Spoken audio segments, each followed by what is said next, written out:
Let's stop lying to ourselves, y'all. If you're over 35, you said it, rap fell off. But tonight, we're putting the nostalgia goggles in the trash. We're judging hip hop before 2005 versus after 2005 with real criteria: lyrics, production, cultural reach. And by the end of this segment, one of two things will be true. Either hip hop fell off or you did. Drop one album post 2010 you still play front to back in the comments. And if you got to go to Google, your answer is already clear.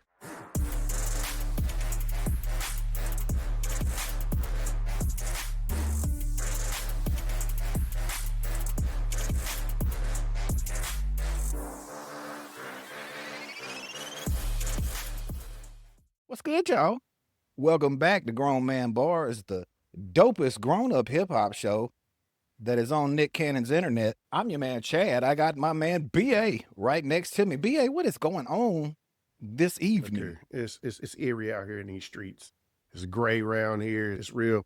Something about this episode finna get dark. It's finna get dark around here. Ooh. Yeah, that's the question. Look, everybody in our generation probably has said that rap fell off. I know I have said it yesterday.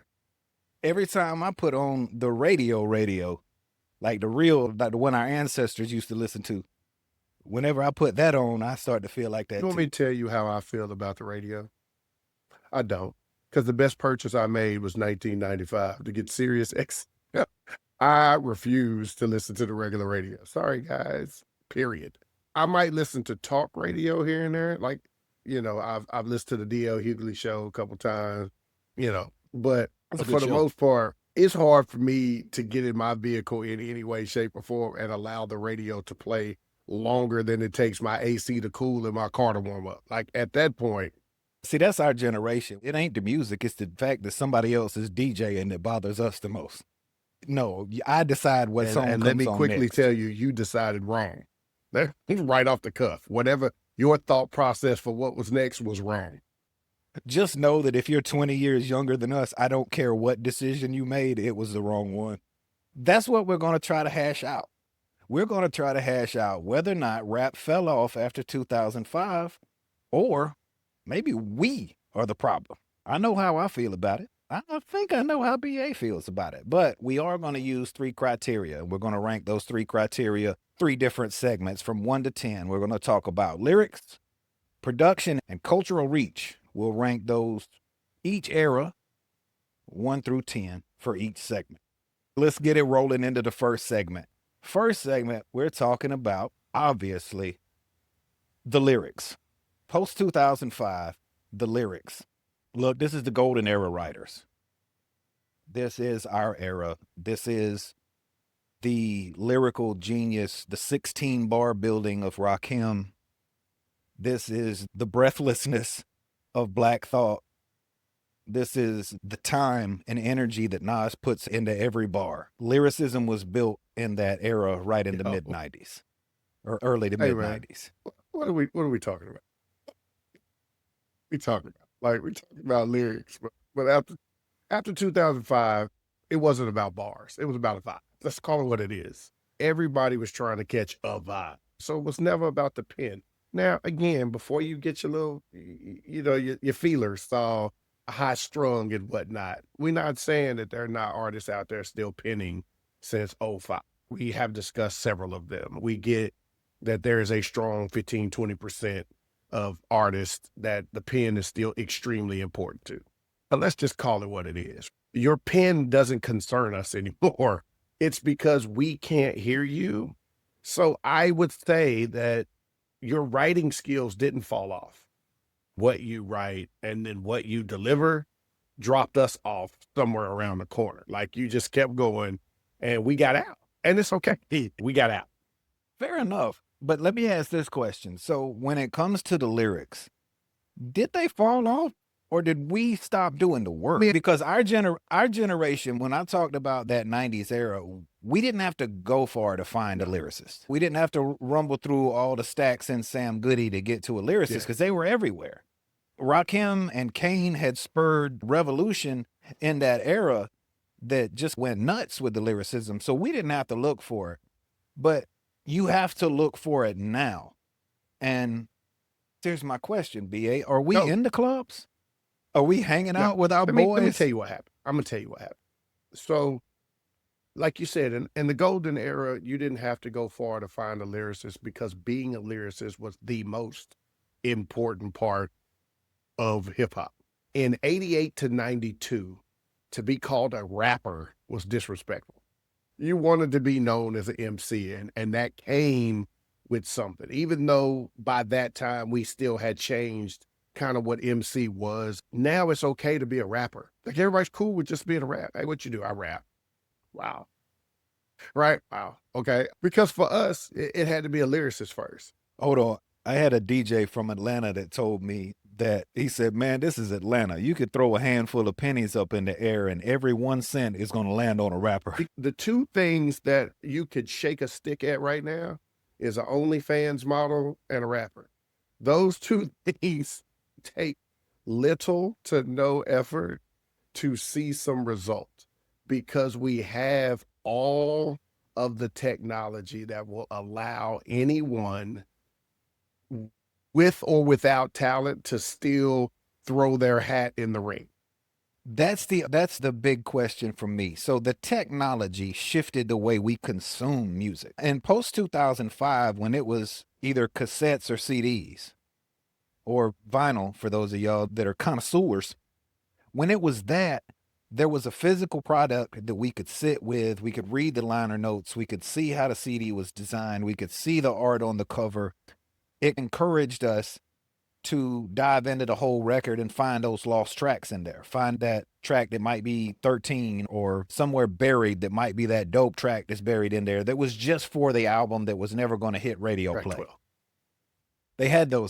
They had those songs back then. They had songs that they had no intention of it going on the radio, and they wrote it. It was the song that the label said, yeah, we can't do anything with this. Cool, track 12. Like we'll drop that in track 12. Artists were encouraged to do that because that was the way we consumed it.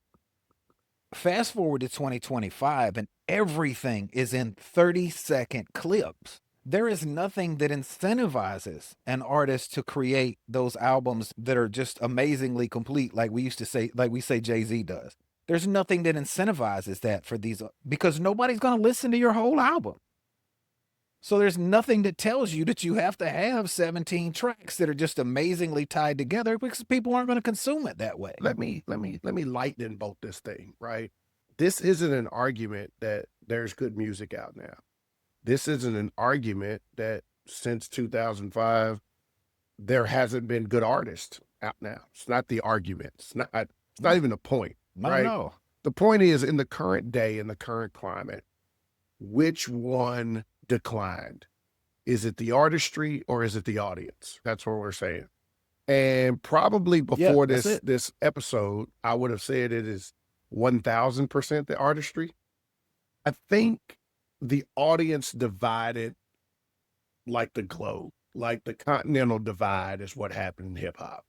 You and I talked about it offline. Like, I think hip hop got so big, it couldn't stay in that 2-bedroom, 2-bath house it grew up in its whole life. It had to move to the suburbs. Then it had to move out to the country. Now it's its own neighborhood, which is fine, but it's a neighborhood that everybody don't get back to no more. Like, everybody's like, man, I ain't driving way out there. And that's kind of what it is now. Because it's clear to me, I'll say it with no qualms, man, lyricism didn't die. It didn't die. It just went off Main Street because, look, if you are a fan of lyricism, you can still go to Kendrick, Cole, Crit, Lupe, Pusha, Killer Mike, Rhapsody. The older generation is still out there. You can still go get it. But it's not that rap stopped giving us writers. It's that the algorithm stopped pushing writers to us. The crazy thing is radio used to do that. This is our payback. What's happening now in hip hop is our payback. And I blame us. I'm going on record. I blame us. We got snooty. We got real snobby. You know what happened? We decided that if he was a rapper, that wasn't real hip hop. We decided that. We decided that rappers don't make hip hop. You can make rap or you can make hip hop. Well, what happened?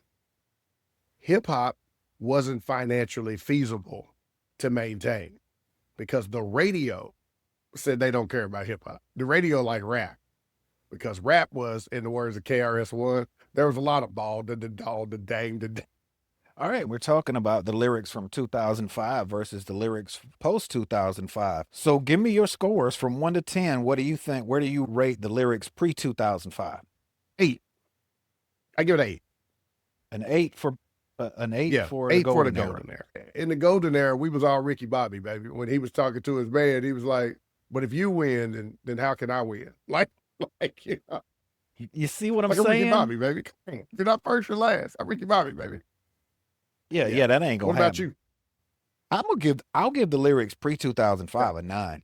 The only reason I don't give it a 10 is because I'm an ass about giving 10s on a scale of 1 to 10. A 10 is perfect. I don't know why it wouldn't be, because I don't have anything. There's nothing before it to say that it was worse than. So I don't have any basis for comparison, but it could have gotten better. Everything can always get better. That's the reason I say 10's a hard one to get, because 10's perfect. So yeah, I'll give them a 9. So I'll start with the post. I think there are lyricists out there. And there are even the guys like Future. As much as we groan when we talk about Future, there's times when Future's shown some really sharp talent in his songs. Kendrick's got it. Cole, I am quickly moving the needle on where I think Cole ranks all time. I am quickly falling in with the Cole fans, because Cole has Nas Biggie-ish kind of feel to me, in that Cole does a little bit of everything and he's pretty good at all of it. And Kendrick is making a Hall of Fame case right now. I include the choreography from the Super Bowl in his writing. Look, from a literary standpoint, from somebody who does that as a living, from a literary standpoint, the Super Bowl performance was fucking genius. That was brilliant work to say what he said in the manner that he said it. That dude is on another level. So there's no way I could say lyricism is dead when I've got a guy who I think could hang very easily with anybody in the pre-2005. In the pre-2005, he'd have been fine in 1996. I'm still the age that I am, and I'm not going to say that everybody. I think there were more people pre-2005 that were around the lyricist than there are around Kendrick. I think they're more underground, and I haven't worked to go find them. I have to give it a 7. I will give post 2005 a 7. I'll put them 2 notches under what I do for pre 2005. What about you? It's tricky. It's tricky because the asshole in me wants to give him a 5. I just plain and simple. That's the confrontational Gen X. Here's why I'll go 6. Post 2005's problem is a lot of the artists that post 2005 loved up until about 5 years ago came out before 2005. If we were to have the GOAT conversation post 2005, I'm going to say a name that some people might frown upon, but it's 1000% the truth. If you look at the trajectory, post 2005 GOAT would be Wayne. Wayne would be the GOAT post 2005. No ifs and buts about it. It would be Lil Wayne. The problem is that Wayne didn't come out post 2005. Wayne was the lyrical standard for a while until, Crit Cole, a lot of those guys started to really get their footing. And we said, oh, wow, these guys can really stand alone. So 6 for me, because there are guys and girls out there doing it on a high level.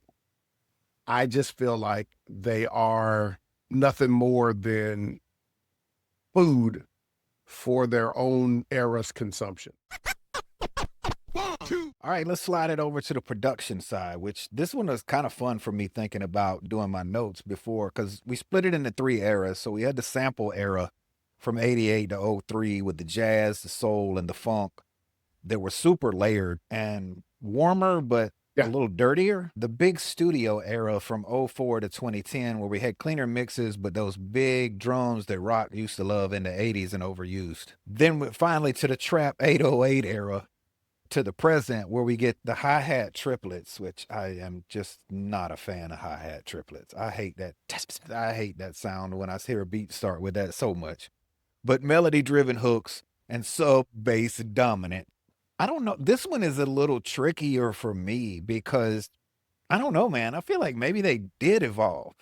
I know that I'm putting Mustard and Crit and a lot of these other guys up against Dre and Premier and Alchemist and all the big name ones that Right. we grew up with that we'll all rattle off. I got to put them up against that. I think the one knock that I might give post 2005 is it might be overproduced there a bit. I think there was definitely an era, maybe about 10 years ago, where I think we were really overproduced. I think it was right to me, it felt like when Kanye was coming in. I'm not saying Kanye overproduces. Kanye has genius level creativity when it comes to putting his beats together. But I think a lot of people who tried to follow that, if you don't have the skill, then you can overproduce because you don't know when to stop. That might be my only knock on it because I can bring in guys like Just Blaze and Kanye West into this. And I'd put Kanye West up against RZA. I wouldn't have a problem RZA with would that. have a problem with that because he would lose. Yeah, I would put Kanye up against anybody you want to from that era. And Dungeon Family, I guess it would be pre 2005, so I'll leave them alone. But their work with Future, let's start right. First of all, this is the one thing that we as the golden era won't ever admit. So I'll do it. Production for us was trash. Now here's what I mean by trash.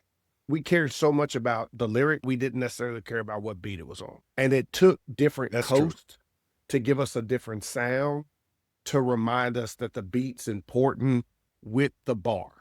Because there are several East Coast artists that, although I love to hear them spit, it was hard for me to hear a whole album, and vice versa. Several West Coast artists, early South, early Southern artists, early Midwest artists for sure. It was difficult. I'm like, because I can't do nothing with this. Like, as a writer, it inspires me to write, but I couldn't do nothing with it. So, for lack of a better term, post 2005 production shits on the golden era, like completely. And for no other reason. The biggest two arguments are Kanye West and Future. Because on this show, we've talked about many a time that the one thing you can't take away from Future is the production. And to your point, I hear you with the overproduction. We did oversaturate sound, but that became with the need to mass produce the same kind of sound for monetary gain. I go with you kind of on that, but from the standpoint of just flat out what they were able to do, the production made their music better. We stopped listening to what you said because the production. Understand, I hated the song Mask Off. Hated it in my core. Like right now, my side hurt because I said it out loud. Like I hate it because I spoke it into reality like the boogeyman. But Percocet, Molly, like you couldn't, like you see my shoulders now, and I hate the song. You understand what I'm saying to you? I hate the song. You couldn't help that. That's what the post 2005, that's what you got. and this is where I'm going to call us old because our generation, this is where we act old because we're still stuck on the sounds that we like the best. The sounds that we grew up with, like everybody does. Every generation does that. That what you grew up on, that's what you get stuck on. And we get stuck on that sometimes, I think. Like when we hear new sounds, I don't think we're as open to it sometimes as we should be when we hear those new sounds. We'll start off like, oh, this is some bullshit. And yes, I think half that problem too is when I close my eyes and I hear that new sound, you could put 27 different rappers on that same sound and sound like the same song. I couldn't pick them out in a line. I don't know if it's NBA Who, Chopper this, 21 that, Kodak. Okay. And it's funny to me when young cats be like, how you can't tell them apart? Well, here's the honest answer, because I won't listen to them long enough to be like, oh, that's him. If I'm being honest, I won't. Like, I mean, all fans are guilty of this, but Gen X is especially guilty of this. Not for me, it's not the same as objectively bad. Right. And I think our generation needs to learn that. Just because I don't like it, it doesn't mean it's bad. It's not for me. It just means it's not for me. It means they're not talking to us. So that's why their music, we don't understand their We're music not supposed to. because they're not talking to us. I don't understand That's your right. language. Our Right. parents hated rap. It Hey, wasn't listen, allowed we in the was house. I was grew up in a funk household, so understand what I'm talking about. If it wasn't a funk, Walter Robinson couldn't hear that. You understand what I'm telling you? If it wasn't a funk or old school rock, and I'm talking about Pink Floyd and the Wall, like Pops didn't. It didn't. I tell my if I told my daddy, "Hey, you want new Ice Cube?" He would be so confused. Like, but if I said, "Hey, Daddy, Ice Cube did a song with George Clinton," all he would have heard was "and with George Clinton," and he'd have listened to that. He'd have been like, "Oh, this is nice. I like this." Because that bop gun, my daddy liked the bop gun. Yeah, the young boy's on to something right here. All right, give me your score. Give me your scores on the production. Give me production pre-2005. Easily. Oh, I'm sorry, Ooh. pre-2005. Sorry. 6. Yeah. Strong. Yeah. All right. Post-2005, 9. Easily. I'll go a little harder and say 5. Pre-2005, I'll give them a 5. Dead center. Because, man, as much as we hate to say it, there was a lot of trash as in the far 90s as beats too. were concerned, it was. It really was. Yeah, there was a lot of trash because you in the really 90s. had to gravitate to your art, like but it made the argument about your artist stronger because you never argued the beat platform. Like you never like, I know, but you can't tell me these beats ain't crazy. You didn't have to. That wasn't the argument. So you trying to tell me he can't flow? Trying to tell me, oh, he can't rap. Oh, so he trash? Because it's always the lyrics that we were arguing, never the production. And I'm with you. I'll put a 9 on the post 2005 because I think they keep getting better and better. The only thing that I would ever knock them on is sometimes I think modern producers forget that rappers have to actually rap over the beats they make. But other than that, I think they just keep making insane progression when it comes to the sounds. They're twisting it up in different ways, going back to stuff we used to love. Forget about it. They are two separate people. Understand? Even if the same person who made the beat wrote the rap or whatever, you're trying to get production credits as a producer. Then you're trying to get artistry credits as an artist. And on a lot of songs, you can tell they are not of one brain. Oh man, this beat was dope, so I'm going to use this beat. Well, with that rap, it's the only one I got. So yeah. Yeah. I ain't had time to write it. I've been doing this beat for 4 days. 1, 2. All right, before we move to the cultural impact, let me give y'all a breakdown. The flow will break you down. Oh, let's break it down.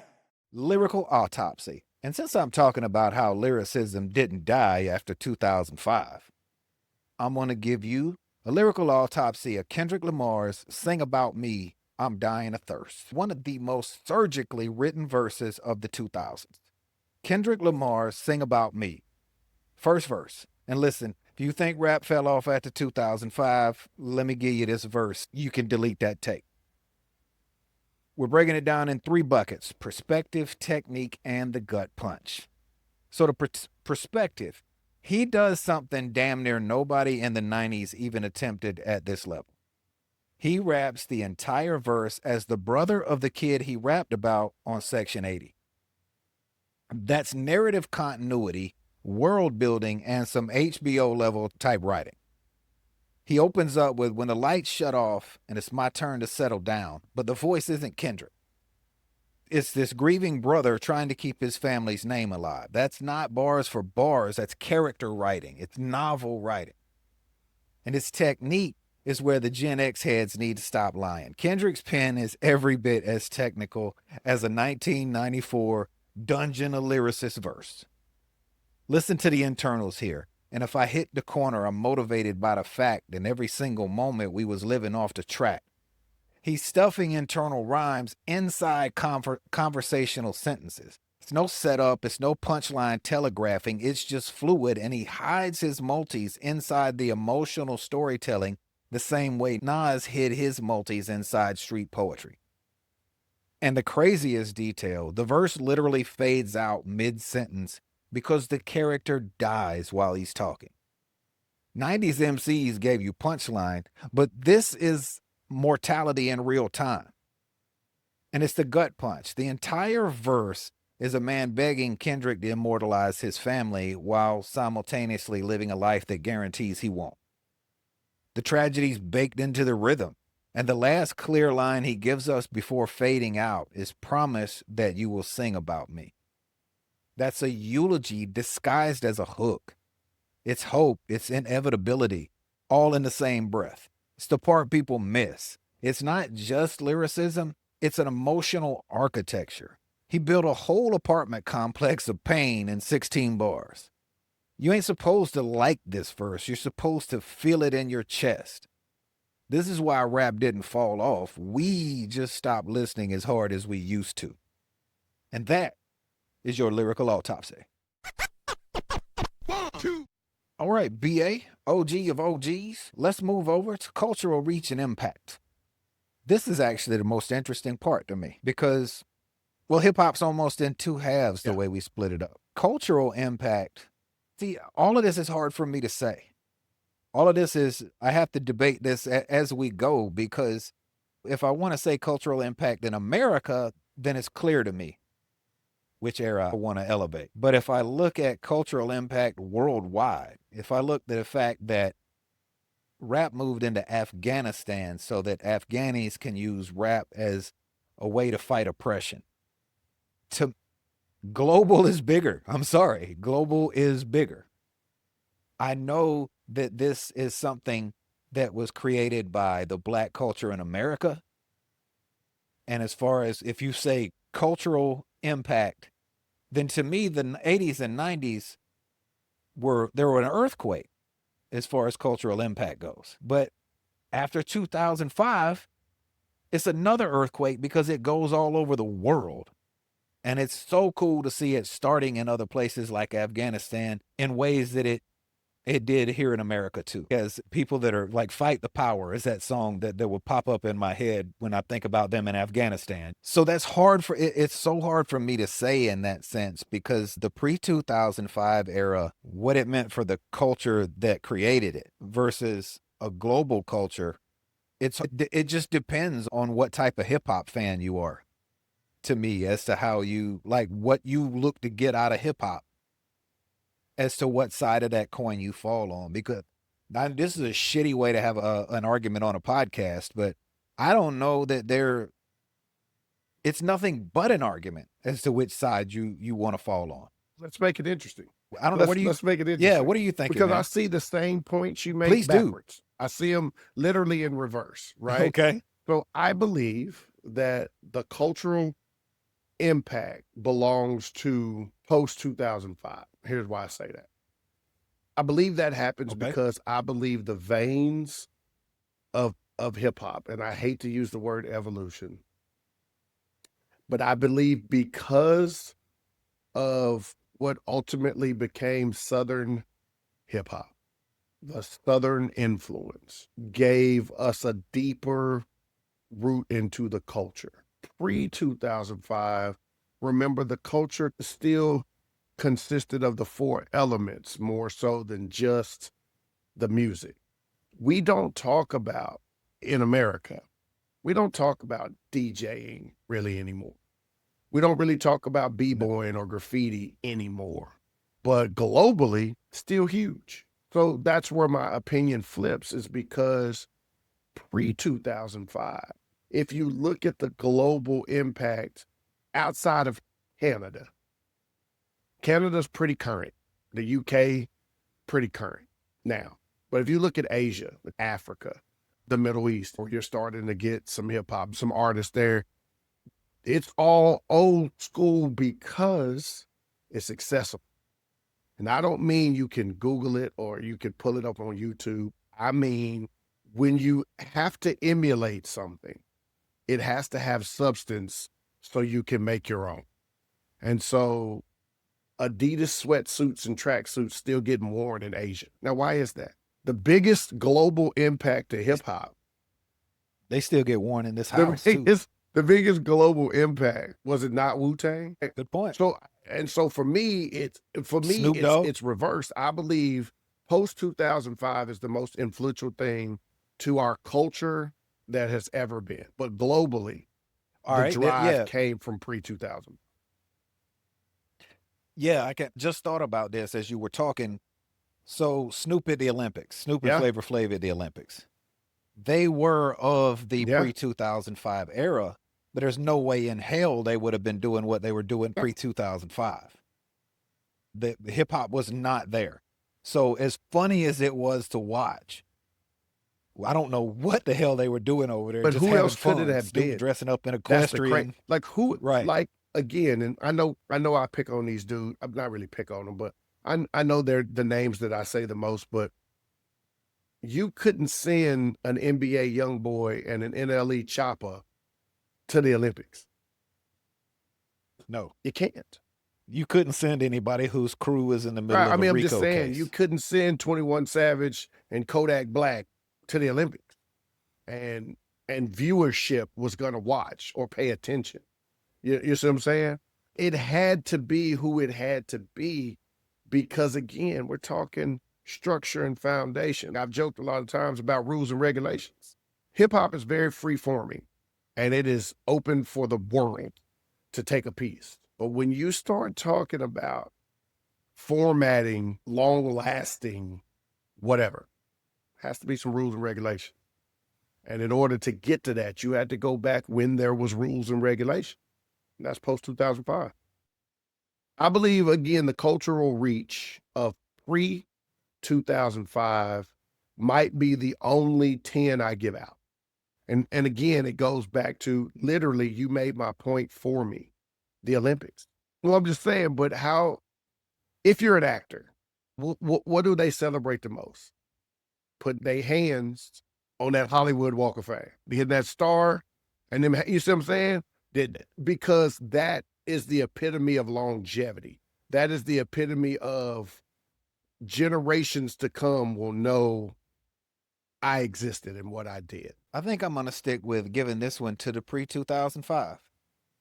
Even though I agree with everything you say, I got to go back, call it my age or whatever, but I have to put more weight on the people who started it, because I don't want to get to, and I think that's what's happening right now, is getting so caught up in what's happening right now that we forget about the people who paved the road that everybody's on. And like I say, I think it's still a testament to that generation that Nas, Black Thought, Redman, LL, they can still appeal to this audience. Not as much. Don't get me wrong. I know that this audience wasn't like, oh my God, LL dropped a new album, I got to go get it. I know they didn't do that, but they still rock to a lot of the songs. So I will say, I'll give them a 10 and a 10. I know that's a cop out, but I'll give them a 10 and a 10 because I don't think there's a point where the influence of hip hop has ever lagged. Hip hop is a part of America. It's creeped into everything in America, in TV commercials, TV shows, all of our social media. I mean, you go on TikTok, man, everything has a rap song attached to it. Indeed. And I can't help but say, I'm not going to forget about Rakim. I'm not going to forget about KRS-One. I'm not going to forget about Public Enemy, Chuck D. People don't forget about Flavor Flav, but they do forget about Chuck D. Flav. Well, Flav had his show. So his show helped. The Flavor of Love helped him. Yeah, it helped him out. All right. So before we get to the final verdict on what we think, I think it's time for everybody to get a little bit of absolute truth. And if you don't like it, don't argue with me. Argue with your mama. Before we really dive deep into the absolute truth today, I got to ask kind of what the elders would ask of us at this point. Grand verbalizer, what time is it? It's time to elevate, time to activate, time to walk back into the house of X, the mighty mystical melanated movement known simply as X Clan. Oh, man, X Clan wasn't just a group, y'all. This was a culture frequency.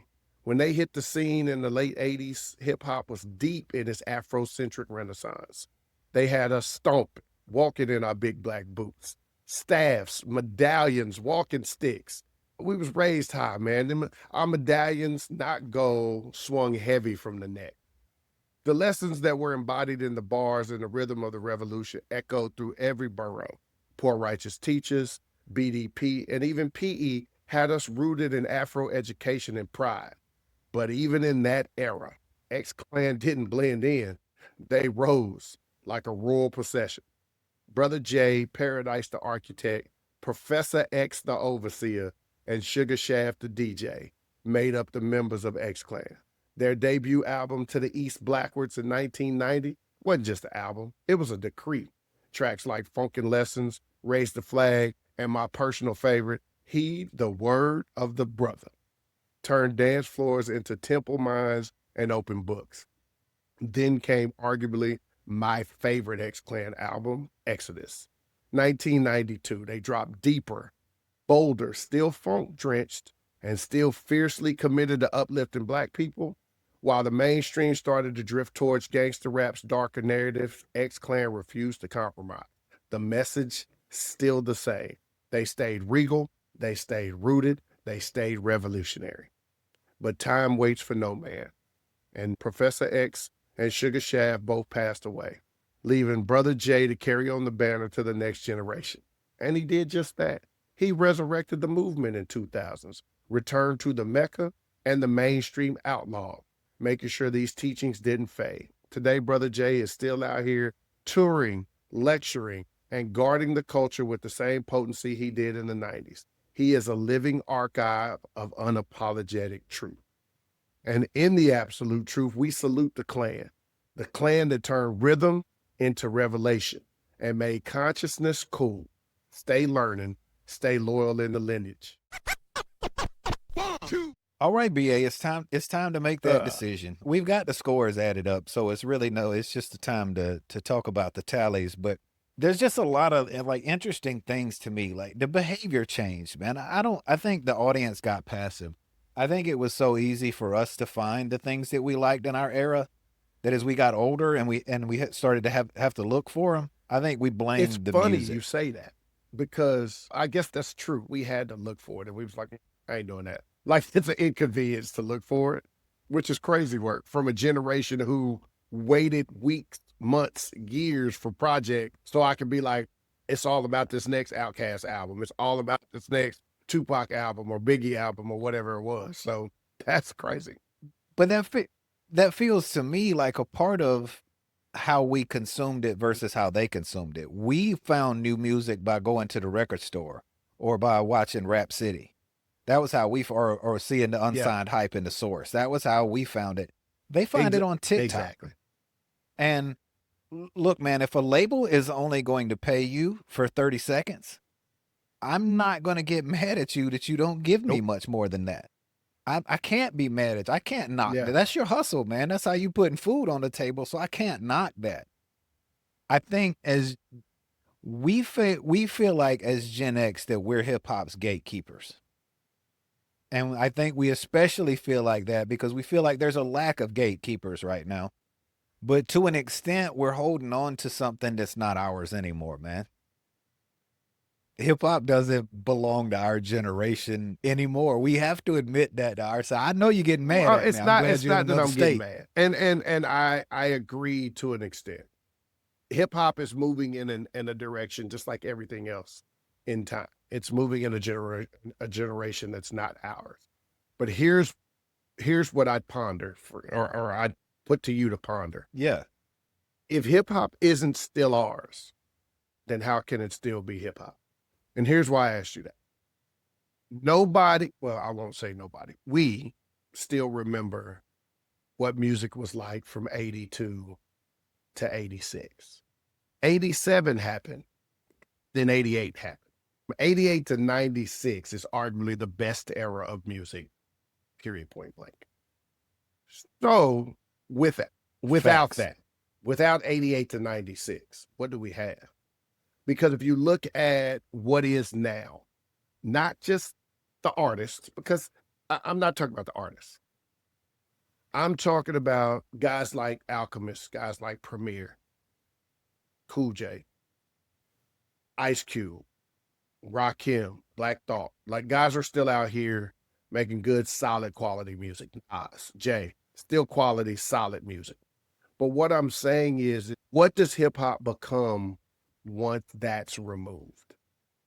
And is it not our responsibility to make sure, even if the music is not current, that it's never removed? Because I don't want to live in a world where 88 to 96 is never talked. And I don't want to be here. Yeah, I don't want to be here. I don't care about no flying cars. I don't care about nothing. I don't want to be here. I don't want to be here for that. It's a really interesting question, and I don't know that I have an answer for it or that I want to, but I want to try what I mean. But let me answer it with a question. Do you think in 2055 there's going to be somebody who is the age that we are now? Somebody's going to be in their late 40s or in their 50s in 2055, and they're going to look at Metro Boomin the same way we look at Premier. No. And that's why it's sad. Because no.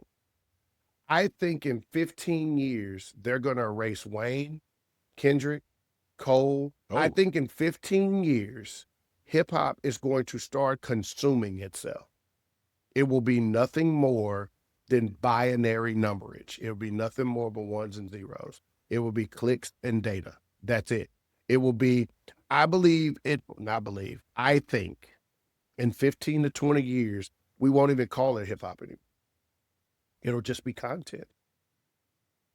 And something that we work so hard to make so big, to have so much influence, to have so much reach, will be reduced to nothing more than cat videos. We will be on the same level as 30-second to 1 minute cat videos. I think that shit is crazy. It's hard to see that and think that at least a large portion of hip hop won't go in that direction. Like mainstream will go in that direction for sure. The one thing that I hold on to is that I think the underground will always be there. I don't think there's anything you can do to stop the underground. There never has been. There's always been a hip hop underground. Any new rappers who do what we do are underground. I mean, who do what we did are underground now. But I think it'll still, I understand where you're coming from. And I do feel like that's a threat, not just to rap, but to all music. That music itself will just become content in that sense. I worry about it with writing as a writer, that writing will start to become 30-second blurbs, whatever you can read in 30 seconds. And, because novels, we won't read a novel anymore because that takes days. Cliff notes and summaries. I just saw an app that you can get 15-minute summaries of books. And while I can see the benefit in just listening to the 15-minute summary of some ideas, that feels a bit like having that 13.1 sticker on your car. All those people that ride around with a 13, you do not get credit for running half of a marathon. The whole point of a marathon is that it makes you fucking miserable. The part, not the mara. It's the thon. It makes you miserable because you have to run 26 miles. The thon part. You don't get credit for half of it. I don't get credit for saying I was almost a Division II college basketball player. I don't get credit for that. That gets me nowhere. I mean, not that being a D2 player would have helped out much either, but still. I tell people all the time, what sounds better? I got offered by or I played at. Which one sounds better? I'll sum up my thoughts on it with this. I will always lean on the pre-2005 era. But let me say it this way. I think if I have to pick one out of these two, out of the question that we ask is, did music fall off or did we? I got to go with us. There's a lot of factors that we talked about that influence it, that have influenced all of this, and a lot of different ways it can go in the future. But the simple fact of the matter is the music is not to blame to me. If you're 45, you're married, you got a mortgage, and you're mad that music doesn't make you feel like you felt during Freaknik, that ain't the music's fault. It's not. That's not the music's fault. It's the hip and them 3 pills you got to take every day before you die. It's because your blood pressure is too high and you can't go to Freaknik anyway because you can't eat that food for 3 days. Your stomach will be all torn up. You got to take 6 antacids. What? You got that Monday through Sunday thing of pills when you go to Freaknik. You can't do that no more. Oh. No, man. And all of the stuff at Freaknik happened after midnight. We don't stay up that late anymore. After midnight? What?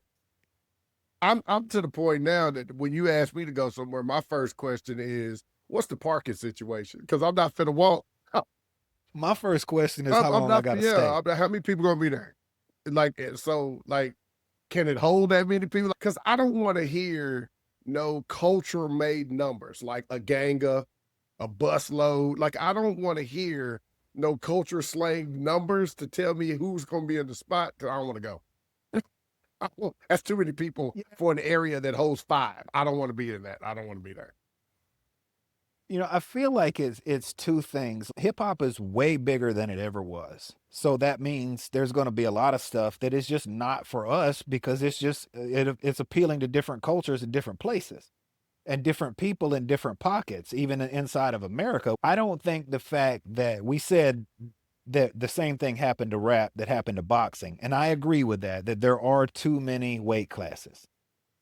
I do think that is a problem with hip hop, but that doesn't make the music worse to me. What that means is being the champ doesn't carry the weight it used to carry. So in the 90s, there was only one crown. And like you said, nobody would ever give it to anybody other than themselves. And that was what we cut our teeth on. That was what we loved. Now, there are many crowns for people to wear. So people don't fight as hard for them anymore. And you and I have talked, we definitely do not like losing that competitive edge. There are factors, I think, that do speak to the fact that the music changed, but I think it's unfair to say it got worse. At least to me, I think that's where we got old to say music is bad. Because let's be honest, the 88 to 96 period, there's still a whole truckload of albums that you could put in the garbage can. We just we choose not to remember them.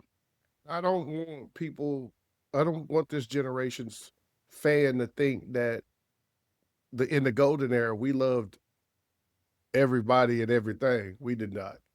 Right? Because, during the golden era, there was a lot of trash. Thing called East Coast, West Coast. That was a real thing. The fact that East Coast and the West Coast didn't really acknowledge the South at first, that was a real thing. Nobody thought the Midwest was a real place. All of those things were real during the golden era. All right. So that'll do it for that segment. And we'll say it's a tough question and it's a fun one to ask. I think it's one that our generation should ask ourselves because it's fun to talk through that. It's a really fun conversation to have. And it does let me know that I am a little too hard on new hip hop because it doesn't sound the way I want it to sound. And the reason for that is they don't give a shit. And I do need to accept that. But I would like if we just bumped up the number of lyricists in the pool 3-4%. That'd be fun if we could, just a subgenre of lyricism. Could we do that? 1, 2. All right, BA, you know what time it is. It's time for Book It or Cook It.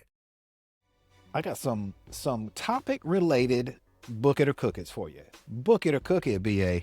Trap didn't kill hip hop. It exposed who only cared about beats and who actually cared about bars. Next. That's not even a long. At least give me one line on. At least give me one line on. You actually said exactly what I was gonna say. So the question is the answer. That's exactly what it did. Period. Book it or cook it. If you were outside between 1988 and 1996, you are permanently biased and you can't judge post-2005 rap fairly. And it's not that you can't. You just don't want to. You just don't. And not only do you just don't want to, you don't even feel bad about it. I don't feel bad about it now. I don't. And I'm on a show where I'm supposed to be objective sometimes. Book it or cook it. Streaming and playlist watered rap down more than any regional wave ever did. South did kind of over mixtape us to death, but book it. Yeah, book it. It weakened the attention span. Now I purposely don't have to listen to your whole project. I take the 2 songs that I like, I don't even remember what album they came from, and put them in a playlist, and then 2 songs from here, 1 song from here, and then I make my own playlist and just listen to that. So, yeah, book it. It is funny when you start liking hip hop based on the color of the album cover, like you do Kool-Aid. Like, oh, I don't remember who did this. Yeah. The Red album cover. That's I like that song. The one off that one. Book it or cook it. If Illmatic dropped in 2014 instead of 1994, it would not be treated like a classic by this generation. Oh, I can't say it. I don't want to say it. I'm not going to say it. Pass. So could you say another word that starts with the same letter as the word you would? That's what I say. That's what I want to say. No, hey man, look, they don't want to hear Illmatic now. So if it'll drop in 2014, look, it'll got no streams. Because that's all would have mattered. It'll got no stream.